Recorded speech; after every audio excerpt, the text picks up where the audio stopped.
Bombs కూడా వచ్చారా దగ్గర రాలేదు అని తెలియదా అది కూడా.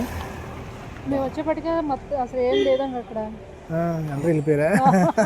ఇప్పుడు ఒక వ్యాన్లో తీసుకెళ్ళి 50 మంది అప్పుడే వచ్చాము మేము కూడా. మీరు ఒకటే వచ్చారా?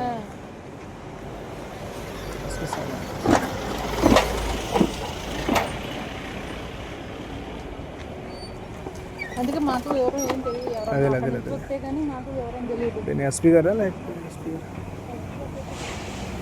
ఫోటో కనపడలే ఎవరు.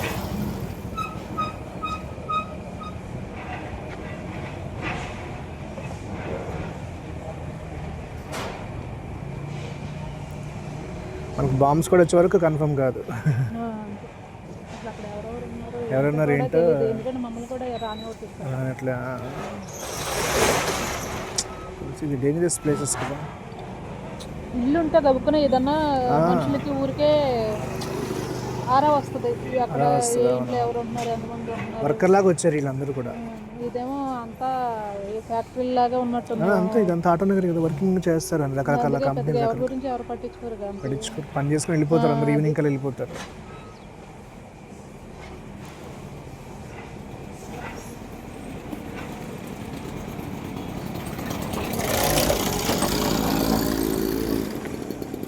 బిల్డింగ్ 100 మంది వరకు ఉండొచ్చు అని అంటున్నారు. ఏంటిది దాంట్లో బిల్డింగ్లో.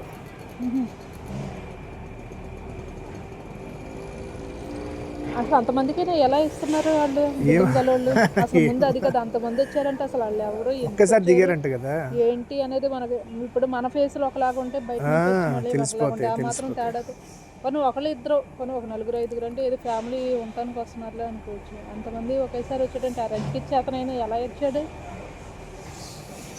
ఇది వర్క్ కోసం చెప్తుంటారు.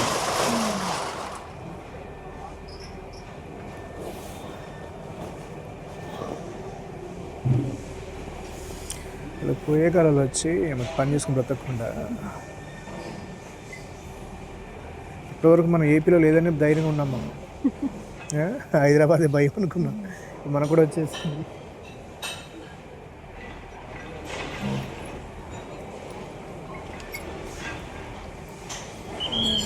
పక్కనే రాజధాని ఉంది, ఓన్లీ అన్నీ స్ప్రెడ్ అవుతూ ఉంటారు. నుంచి ఇక్కడికి షిఫ్ట్ అవుతూ ఉంటాయి కొన్ని నిదానంగా పోటీ.